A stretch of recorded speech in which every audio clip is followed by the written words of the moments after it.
जय हिंद प्यारे बच्चों और साथियों। अभी तक आपने कांग्रेस अधिवेशनों के बारे में फर्स्ट पार्ट में देखा कि किस प्रकार कांग्रेस अधिवेशनों के उपरांत ही किसी न किसी प्रकार की एक क्रांतिकारी गतिविधि का आगाज़ होता है और उस आगाज़ के बाद तुरंत उसे रोकने के लिए दूसरा अधिवेशन होता है, फिर अगले को प्रारंभ करने के लिए तीसरा होता है। ये प्रक्रम हमने देखा था 1917 तक का, पिछले अधिवेशनों तक का। और एक चीज़ आपने देखी गौर करके कि कांग्रेस अधिवेशनों में कहीं ना कहीं कंट्राडिक्शन आपस में था। अगर कंट्राडिक्शन आपस में नहीं था तो एक ही वर्ष में दो अधिवेशन कभी कभी कराने पड़े।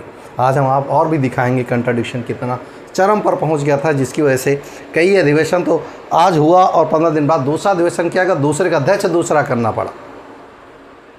तो इसका मतलब है भारत के अंदर भी कुछ ऐसी परिस्थितियां क्रिएट हो रही थी जिसकी वजह से कांग्रेस भी अपने अस्तित्व पर उतनी खरी नहीं उतर रही थी जितनी की खरी उसको उतरना चाहिए था।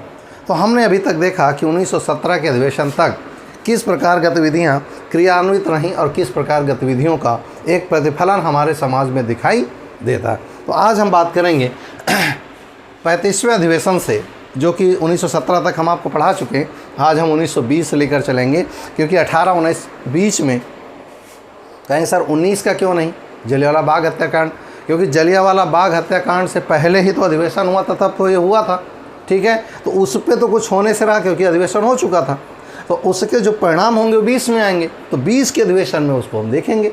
तो आज हमारा टॉपिक जो है वो 1920 से लेकर 1947 तक, यानी 27 वर्ष का इतिहास हमें कांग्रेस के अधिवेशनों के रूप में देखना है। उम्मीद है पिछला वीडियो आपने जिस तरह पसंद किया, अच्छा किया, उसके लिए दिल से आभार। लेकिन इस वीडियो को और अच्छे से समझिए और अच्छे से देखिए, क्योंकि इसी में स्वतंत्रता संग्राम के लिए हम एक रूपरेखा निश्चित करने जा रहे हैं। तो उम्मीद है आपको ये वीडियो उस वीडियो से ज़्यादा बेहतर लगेगा। हाँ, वो वीडियो अच्छा था, क्यों?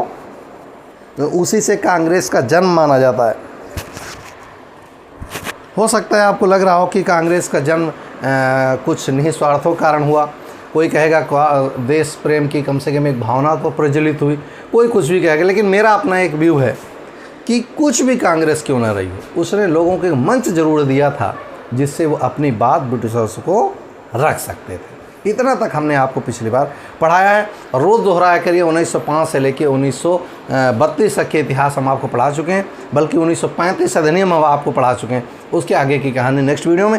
आज हम अधिवेशनों के बाद आगे टॉपिक बिगिन कर लेंगे। हमें उम्मीद है कि अगला टॉपिक करो या मरो या भारत छोड़ो आंदोलन, ऐसा ही कुछ होगा, देखेंगे, फिर हम आगे बात करेंगे। फिलहाल हमारा टॉपिक आज के यही है, कांग्रेस अधिवेशनों का शेष भाग, या यूँ कहें कि भाग 2, कांग्रेस अधिवेशन भाग 2। जिसने पहला नहीं देखा है, जाइए, नीचे डिस्क्रिप्शन में लिंक दी होगी और वहाँ से आप इसको डाउनलोड करके या डायरेक्ट देख सकते हैं। आइए आज बात करते हैं कि इसमें 35वां अधिवेशन जो होता है कहाँ, नागपुर में, और उसकी कहानी क्या खूब बनती है। तो 35वां अधिवेशन होता है नागपुर में, नागपुर महाराष्ट्र में। ये कभी नहीं पूछेगा 35वां 34वां, कुछ नहीं पूछेगा। ये अधिवेशन कहाँ होता है? नागपुर में। कब होता है? 26 से 31, ये भी कभी नहीं पूछा जाएगा, परेशान होने की जरूरत नहीं है।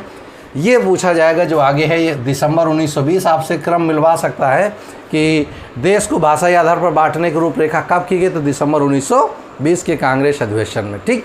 तो इसके जो अध्यक्ष थे वीर राघवाचारी, ये वीर राघवाचारी वही हैं जिन्होंने कांग्रेस के दम कर रखा था नाक में कि जलियांवाला बाग हत्याकांड की जांच किसी भारतीय से की जाए। और उसी के आधार पर आपको याद होगा कि भारत में एक कमीशन बना था और उसने जांच करी थी कि इसकी जलियांवाला बाग, लेकिन जिसे तहकीकात कमेटी कहा गया था, लेकिन उसकी मांगे मानी नहीं गई थी। और इसमें इसी अधिवेशन में पहली बार कहा गया था कि अगर भारत का कोई व्यक्ति 21 वर्ष की उम्र पूरी कर चुका है तो 25 पैसे देकर कांग्रेस की सदस्यता ग्रहण कर सकता है। तो आप कहेंगे सर 25 पैसे देने का क्या औचित्य है? आज के समय में उन 25 पैसे की जो कॉस्ट मैंने निकाली नेट पे, तो उसकी कीमत लगभग 5100 रुपये के आसपास बनती है, सब कॉस्ट जोड़ने के बाद। तो 5100 रुपये में सदस्यता मिल रही थी कांग्रेस की, आज के अकॉर्डिंग अगर बात करी जाए। आज तो फ्री ऑफ कास्ट है, फिर भी कोई नहीं लेता। तो तब 25 पैसे देकर, और उस धन का उपयोग संविधान निर्माणी सभा के द्वारा किया जाना है। तो इस प्रकार 25 पैसे देकर कोई भी व्यक्ति सदस्यता हो सकता है। उम्र पूछेगा तो 21 वर्ष जो उम्र पूरी कर चुका हो, क्योंकि 21 वर्ष ही मताधिकार की उम्र दी गई थी और केवल 10% जनसंख्या को ही 1935 के अधिनियम में वोट देने का अधिकार दिया गया था। आगे बात करते हैं, देश को पहली बार भाषा के आधार पर बांटने की चर्चा प्रारंभ हो गई थी। यानी कि ध्यान रखिएगा 1953 में भले आप कहें कि भारत में विभाजन की रूपरेखा तय होती 1956 में 55-56 में बन के आता है कौन, आंध्र प्रदेश एक राज्य के रूप में स्पष्ट रूप से या साफ तौर पे आता है बन के।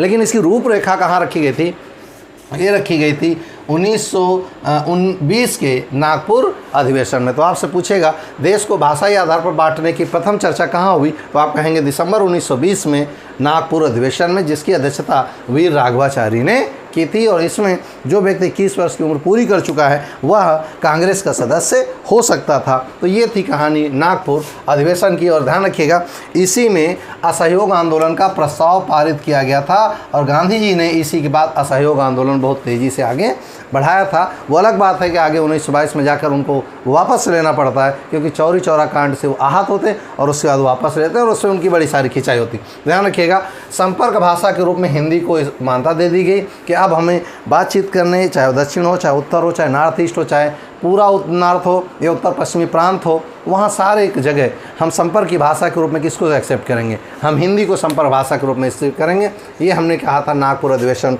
1920 में। तो ये कहानी थी। आपको सबसे ज़्यादा यहाँ जो पूछेगा वो पूछेगा असहयोग आंदोलन की रूपरेखा किस अधिवेशन में की गई, तो ध्यान रखिएगा 1920 के नागपुर अधिवेशन में इसकी स्पष्ट रूप से ये कहा गया था असहयोग हर हालत पे करना है। और इसकी और ज़्यादा पुष्टि करी गई थी कहाँ, पूना में, जहाँ पर कहा गया था कि अब किसी भी कीमत पर हर स्तर पर हमें असहयोग करना है किसका, ब्रिटिशर्स का। ध्यान रखिएगा। इसके बाद 38वां आता है कहाँ पर, काकीनाडा वेस्ट बंगाल। ध्यान रखिएगा 38वां होता है कहाँ, काकीनाडा वेस्ट बंगाल में 28-31 दिसंबर, नो मीन्स 1923 ये मीन्स रखता है। काकीनाडा में अधिवेशन हुआ वेस्ट बंगाल में। इसके अध्यक्ष थे मौलाना मोहम्मद अली। ये मोहम्मद अली जिन्ना नहीं है, ये मौलाना मोहम्मद अली, हैंडसम टाइप के आदमी। लेकिन इसकी अध्यक्षता में जब हुआ, इनकी अध्यक्षता में, तो वहाँ के सदस्यों ने आपस में ही विरोध करना शुरू कर दिया और इतना विरोध हुआ कि ध्यान रखिएगा इस सदन से लोग उठकर चले गए। कारण क्या था वो समझ लीजिए। चौरी चौरा के समय गांधी जी और असहयोग लिए जाने के बाद कांग्रेस की प्रतिष्ठा समाप्त हुई और जब कांग्रेस का अधिवेशन हुआ तो किसी ने हिस्सा लेना ही पसंद नहीं किया और जब लोगों ने पसंद नहीं किया तो इस अधिवेशन को शून्य के रूप में घोषित किया गया और तुरंत दूसरा अधिवेशन कहाँ किया गया, दिल्ली में अबुल कलाम आज़ाद की अध्यक्षता में। ध्यान रखिएगा ये इतना अच्छे वक्ता थे कि लोगों को फिर एक से जोड़ लिया। और ध्यान रखिएगा ये सबसे कम उम्र के कांग्रेस के अध्यक्ष हैं ये, और इनकी उम्र इस समय मात्र 35 ईयर्स है, केवल 35 वर्ष, यानी हमारी उम्र के हैं और इन्हें सबसे कम उम्र का अध्यक्ष होने का भी गौरव प्राप्त है और इनका सब लोग सम्मान भी करते थे। इसीलिए ये अधिवेशन 2 बार हुआ। एक हुआ काकीनाडा में जिसको अस्वीकृत किया गया और दूसरा हुआ दिल्ली में जो अबुल कलाम आज़ाद के अध्यक्षता में हुआ। और ध्यान रखिएगा अबुल कलाम आज़ाद कांग्रेस के सबसे कम उम्र के अध्यक्ष के रूप में, व्यक्ति के रूप में रहे हैं। तो ये था हमारा काकीनाडा वेस्ट बंगाल का अधिवेशन। अगला है 39वां अधिवेशन बेलगांव में। ध्यान रखिएगा सबसे महत्वपूर्ण अधिवेशन है बेलगांव। चलिए कमेंट्स बॉक्स में लिखिए जल्दी से बेलगांव कहाँ पर है। यह हुआ था दिसंबर 1924 में। ध्यान रखिएगा ये कब हुआ था, दिसंबर 1924 में। और ध्यान रखिएगा एकमात्र गांधी जी इसी के अध्यक्ष हुए, दोबारा कभी ये कांग्रेस के अध्यक्ष ही नहीं बने, या यूं कहें कि अध्यक्ष बनने का अवसर ही इनको नहीं मिला। ध्यान रखिएगा आपसे क्वेश्चन पूछेगा कांग्रेस के एकमात्र किस अधिवेशन में गांधी जी ने अध्यक्षता करी, तो वो था बेलगांव अधिवेशन 1924।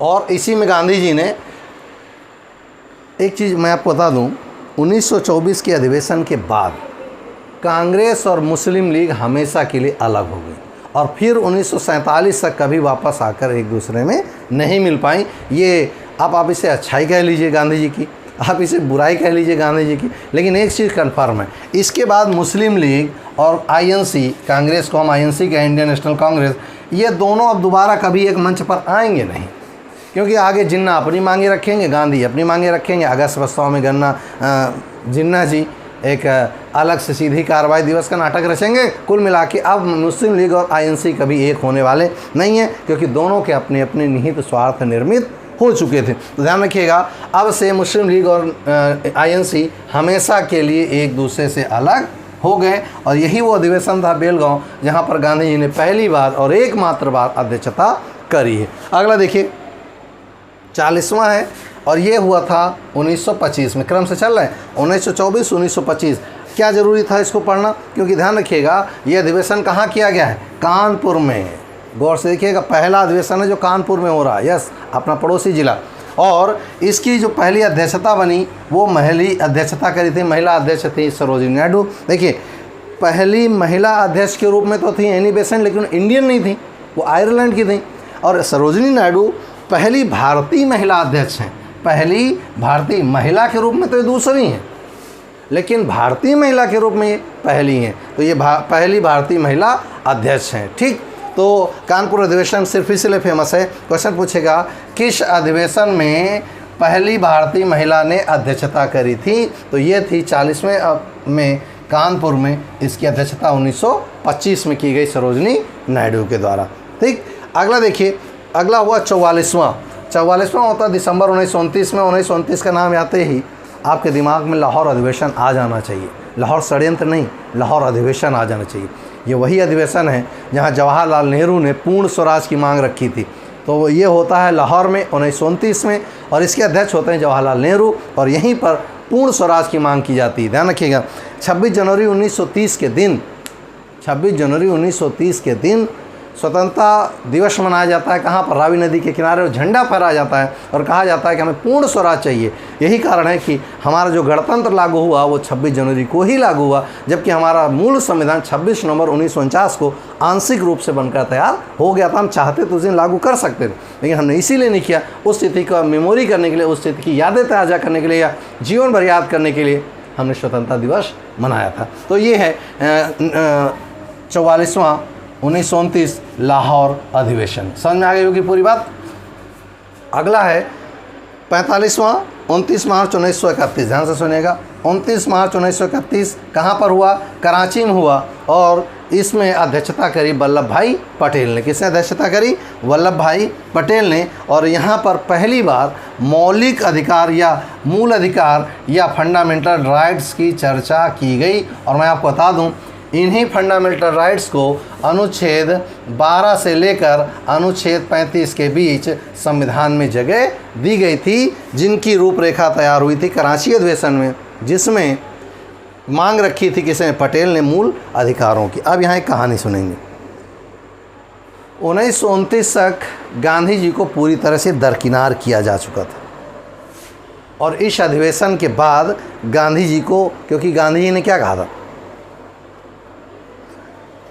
इरविन से समझौता कर लिया जाए और कोई विकल्प है नहीं। तो जब उन्होंने समझौता करने की बात रखी तो लोग उनसे भड़क गए, और भड़कने के कारण उनकी बात मानने से मना कर दिया। तो गांधी जी इस अधिवेशन से बहुत चिढ़ गए थे, क्योंकि गांधी जी कहाँ गए थे, वहाँ गए थे जहाँ आप जान रहे हैं कहाँ। इसी अधिवेशन में तो कहा गया था कि गांधी जी को कांग्रेस की ओर से धोती गोल में सम्मेलन में हिस्सा लेना चाहिए। ध्यान समझिएगा, और वहाँ पर जाकर अपनी बात रखिएगा। लेकिन जब वहाँ से आते हैं तो इनको लोग एक्सेप्ट ही नहीं करते कि तुमने वहाँ बात क्यों नहीं रखी, और बात न रखने के कारण ही इनको कहा जाता है कि हम तुम्हें स्वीकार नहीं करते। नौजवानों ने इनको बहिष्कृत कर दिया, और इसी कारण गांधी बड़ा क्षुब्ध हुए, और उन्होंने कहा था गांधी तो मर सकता है, लेकिन गांधीवाद विचारों के रूप में कभी नहीं मरेगा। तो क्वेश्चन क्या पूछा है, गांधी मर सकते हैं लेकिन गांधीवाद नहीं। किस अधिवेशन का हिस्सा था, तो ध्यान रखिएगा, कराची अधिवेशन में उन्होंने कहा था गांधी मर सकते हैं परंतु गांधीवाद नहीं। ये 45वां 1931 में हुए कांग्रेस के अधिवेशन में ये बात कही गई थी। तो यहाँ पर दो चीज़ें ध्यान रखना। कांग्रेस के कराची अधिवेशन में पहला, इसी में कहा गया था गांधी जी को जाना चाहिए धोती गोल में सम्मेलन, नंबर 1।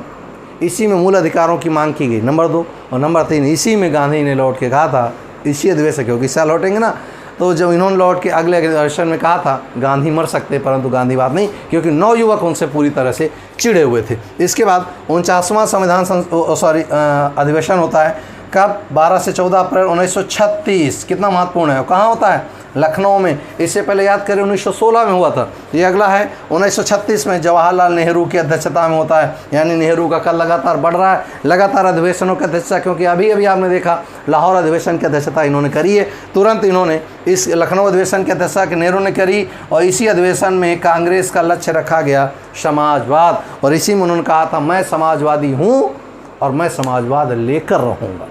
मैं फिर रिपीट कर रहा हूँ, मैं समाजवादी हूँ। ये शब्द नेहरू जी का, रट लीजिएगा परीक्षा के लिए। और कांग्रेस का लक्ष्य बनाया गया समाजवाद। आपका सवाल तुरंत कमेंट बॉक्स में आने वाला है कि सर बताइए कि समाजवाद है क्या।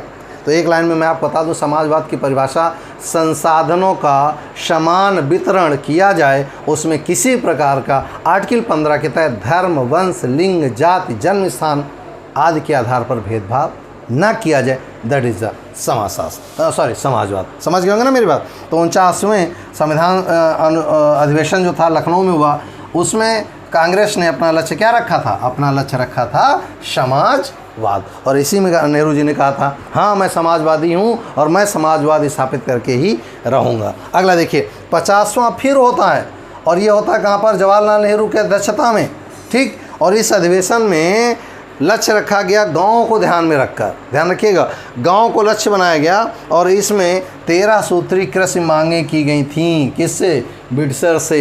ये 13 सूत्री मांगें रखी थी नेहरू ने 1937 में, और इसको लेकर क्योंकि 36-37 लगातार हो रहे हैं ना, दोनों में जवाहरलाल नेहरू हैं। और इसी में पहली बार ध्यान रखिएगा कृषि को, यानी गाँव शब्द को जोड़ा और कृषि शब्द को जोड़ा नेहरू ने।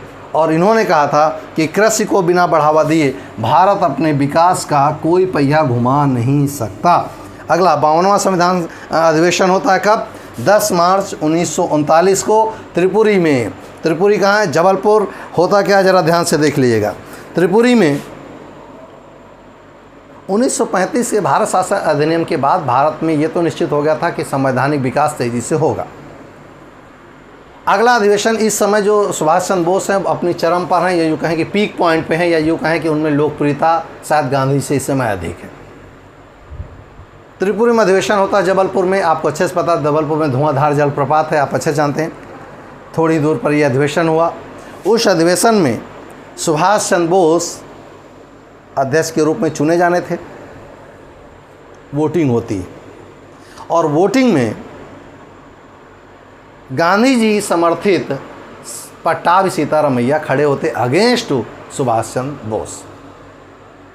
सुभाष चंद्र बोस की इतनी ज़्यादा लोकप्रियता थी कि लोग उन्हें बहुत पसंद करते थे, और पट्टाभी सीतारामैया हार जाते हैं। जब पट्टाभी सीतारामैया हार जाते हैं, क्योंकि समर्थन गांधी का प्राप्त था, तो इन्होंने कहा था ये गांधी की हार है, पट्टाभी सीतारामैया की हार नहीं।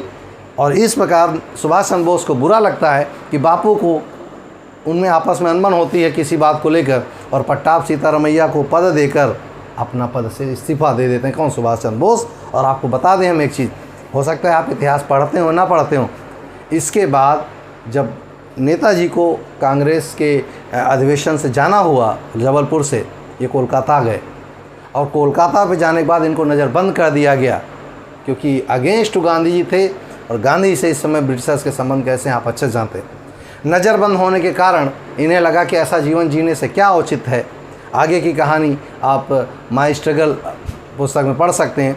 उसमें सुभाष चंद्र बोस अपना भेष बदल कर और गायब हो जाते हैं। कहाँ गए? कहा जाता सबसे पहले जर्मनी गए, जहाँ हिटलर से मिले। उसके बाद जापान गए, और वहीं रास्ते में कहीं प्लेन क्रैश हो गया। कहाँ नहीं जा सकता, क्या हुआ, क्योंकि उसके बारे में सही तथ्य किसी को पता नहीं है। लेकिन इसी अधिवेशन से सुभाष चंद्र बोस का जीवन यूँ कहें कि अपने देश से या सक्रिय राजनीति से हमेशा के लिए क्या हो गया? समाप्त हो गया। तो ये था 52वां 10 मार्च 1939 में त्रिपुरी में हुआ, जिसमें पट्टाभी सीतारामैया जबरिया करके जीत घोषित की गई। आगे देखिए, अगला है 53वां। ये होता है 17 मार्च 1940। ये पहला है जो डेट बदल रहा है। 17 मार्च 1940 को होता है, और अबुल कलाम आज़ाद इसके अध्यक्ष बनते हैं। अब यहाँ एक कहानी, और ये होता कहाँ है? रामगढ़ में। चलिए, रामगढ़ के लोग किस चक्की का आटा खाते हैं? कमेंट्स आप लिखिए रामगढ़ कहाँ पे है। यस, तो रामगढ़ में जो अधिवेशन होता है, इस अधिवेशन में एक कहानी ये है कि 1942 में जब भारत छोड़ो आंदोलन तेज़ी से होता, और उसमें हिंसा सामने आ जाती है, यूँ कहें कि हिंसात्मक आंदोलन हो जाता है। और ये हिंसात्मक आंदोलन होने से गांधी जी की छवि पर बट्टा लगता है। और गांधी जी के इस आंदोलन के बाद जितने भी बड़े कांग्रेसी नेता थे उन्हें गिरफ्तार कर लिया जाता है और गिरफ्तार करने के बाद जेल में डाल दिया जाता है। तो 1940 में जब अबुल कलाम आज़ाद इस अधिवेशन रामगढ़वाले में अध्यक्षता करते हैं और इसके बाद 42 में ये घटना हो जाती है, तो इसके बाद सारे कांग्रेसियों को जेल में ठूस दिया जाता है। तो मजबूरी में 5 वर्ष तक अबुल कलाम आज़ाद ही अध्यक्ष बने रहते हैं किसके, इस कांग्रेस अधिवेशनों के। तो कुल मिला के आपसे पूछे सर्वाधिक लंबा कार्यकाल अधिवेशन कांग्रेस में किसका रहा, तो अबुल कलाम आज़ाद का। कारण आप जान गए क्योंकि उस समय कोई बड़ा नेता नहीं था। ठीक, तो ये कहानी थी इस अधिवेशन की जो हुआ था 1940 में और ये चलेगा 1945 तक। ठीक, अगला देखिए 1946 में 54वां होता है अधिवेशन। 23 नवंबर 1946 को अधिवेशन होता है कहाँ, मेरठ में। JB कृपलानी साहब इसके अध्यक्ष बनाए जाते हैं, ध्यान रखिएगा। और स्वतंत्रता के समय यही अध्यक्ष के पद पर रहते हैं कौन, JB कृपलानी। आपको याद होगा संविधान सभा के अध्यक्ष कौन थे, झंडा समिति के अध्यक्ष कौन थे, JB कृपलानी। तो JB कृपलानी साहब मेरठ अधिवेशन की अध्यक्षता करते हैं और 1947 तक, नवंबर 1947 तक अपने पद पर बने भी रहते हैं। लेकिन किसी कारणवश JB कृपलानी साहब जब संवैधानिक सभा निर्मित हो चुकी थी, इन्हें पता नहीं कि इस बात से कुंठा हुई या इन्हें बुरा लगा। बड़े संत टाइप के व्यक्ति थे, बहुत योग्य व्यक्ति थे। इन्हें किसी बात से कांग्रेस का एक इतिहास रहा है, चाहे वो पहली कांग्रेस रही हो। अच्छा, जो लोग पहली बार वीडियो देख रहे हैं वो ये चीज़ समझ लें कि जिस कांग्रेस को आज आप देख रहे हैं ये वो कांग्रेस नहीं है जिसे मैं पढ़ा रहा हूँ। आज जो कांग्रेस है वो कांग्रेस ई है। ई मीन्स इंदिरा गांधी वाली, यानी यूँ कहें कि डिक्टेटरशिप वाली जो कांग्रेस है वो आज है, ये वाली कांग्रेस ख़त्म हो चुकी है। वैसे भी गांधी जी ने अंत में कहा था 1948 में कि कांग्रेस अपने कार्य पूर्ण कर चुकी है, इसे भंग कर देना चाहिए था। लेकिन कुछ लोगों ने निहित स्वार्थ में कांग्रेस को भंग नहीं किया था और उसी स्वार्थ का परिणाम आज भारत में एक ऐसी पार्टी के रूप में वो स्थापित हुई, आज के समय की बात कर रहा हूँ, जिसका अब कोई औचित्य लोगों के दिमाग में नहीं रह गया क्योंकि कोई उसका सही शब्दों में नेतृत्व करने वाला नहीं है। तो आगे देखिए 1947 में इस्तीफा देकर डॉक्टर राजेंद्र प्रसाद इसके अध्यक्ष बना दिया जाता है। तो आपसे क्वेश्चन पूछेगा, जब भारत आज़ाद हुआ उस समय कौन था कांग्रेस का अध्यक्ष, JB कृपलानी। और जब हमारे देश में संविधान लागू हुआ तब कौन अध्यक्ष था, तो तब थे डॉक्टर राजेंद्र प्रसाद। तो ये था हमारे सारे अधिवेशन। उम्मीद है 1885 से 28 दिसंबर 1885 से लेकर 1947 तक जो भी महत्वपूर्ण अधिवेशन थे मैंने आप तक पहुंचा दिए। आप इनकी चार्ट बना लीजिए, एक तरफ सन लिख लीजिएगा कि कौन से में हुआ, जरूरी नहीं है सन कहाँ हुआ, किसकी अध्यक्षता में हुआ, प्रमुख बिंदु। आप चाहें तो इसका एक चार्ट बना लीजिएगा और रोज़ सवेरे जब भी अवसर मिले कुछ भी खाते पीते देखते रहिए, आपको धीरे धीरे सारे अधिवेशन याद हो जाएंगे। तो ये था अधिवेशनों की सारी बातें जो हमें अब तक पहुँचानी थी। अब बात करते हैं अगले टॉपिक्स की, अगली बातों की। तो मुझे कल शाम तक आपको बताना है कि हिस्ट्री जैसे ही कंप्लीट होती, क्योंकि 7 वर्षों की इधर हिस्ट्री, ज़्यादा से ज़्यादा 4-6 दिन 8 दिन इनकी टॉपिक और बचे होंगे, 10 दिन क्या। इसके बाद आपको पढ़ना क्या, आपस में वोटिंग कर लीजिएगा, आपस में निश्चित कर लीजिएगा, क्योंकि मेरा उद्देश्य केवल पढ़ाना है और आपका उद्देश्य होना चाहिए आपको क्या पढ़ना है। तो आपस में एक मनसा बना लीजिएगा कि अगला टॉपिक हमें क्या पढ़ना है, तो हम उसी अकॉर्डिंग आपको उसका शेड्यूल, उसके तरीके और कैसे आपको तैयार करना है, कौन सा विषय तैयार करना है, उसका सिलेबस क्या होगा, सारी चीज़ें हम आगे आपको ले पाएंगे। तो आपस में डिसाइड कर लीजिए कि अगला टॉपिक आपको क्या पढ़ना है। जो लोग डेली क्लासेस कर रहे हैं उनको थैंक्स, आप कंटिन्यूटी मत तोड़िएगा, लगातार लगे रहिएगा। जब बीच में अवसर मिला करें, पिछले वीडियो जरूर देखा करिए ताकि आप रिपीट कर सकें। एंशिएंट हिस्ट्री से लेकर मॉडर्न हिस्ट्री आ रहे हैं और एक एक चीज़ों को आप दोहराते रहेंगे। तो आज हमारा ये था टॉपिक, उम्मीद है आपको अच्छा लगा होगा। अगर अच्छा लगे तो शेयर मत करिए, बिल्कुल मत करिए, लेकिन इसको लाइक ज़रूर कर दीजिए। लाइक करने के साथ साथ सोशल कमेंट में मेरे प्रोत्साहन है तो उसमें कमेंट जरूर कर दिया करिए, उससे हमें मनोबल मिलता है। हमारी जो टीम काम करती है उसे अच्छा लगता है कि हम लोग एक नेक काम कर रहे हैं और उसमें आप सहभागी। केवल अगर सोशल कमेंट में कुछ अच्छा लिखने से कुछ अन्य बच्चों को जो अन्य आपको नहीं जानते वो अगर देख कर मोटिवेट होते हैं और आपके साथ जुड़ते हैं तो ये अच्छा रहेगा कि आपके साथ किसी और का भी भला हो रहा है। अदरवाइज बहुत सारी दुकानें खुली हैं, आप कहीं पे जा सकते हैं। आज फिलहाल इतना ही, मिलते हैं नेक्स्ट वीडियो में नई उम्मीद के साथ, नए जोश के साथ। फिलहाल आज इतना ही। जय हिंद।